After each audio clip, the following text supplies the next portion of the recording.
ये देखें, ये मेन गेट है बाहर वाला। ये ऊपर आप देख सकते हैं गवर्नमेंट गर्ल्स प्राइमरी स्कूल है कमाता, अंदर मरकज में है।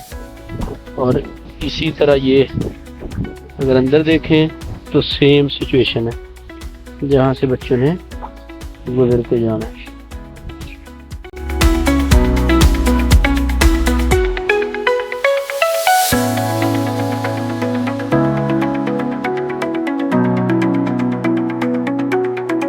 ये जी आपको सामने नज़र आ रहा है, ये स्कूल के अंदर ये 2 दफ़ा पहले पानी निकाल चुके हैं।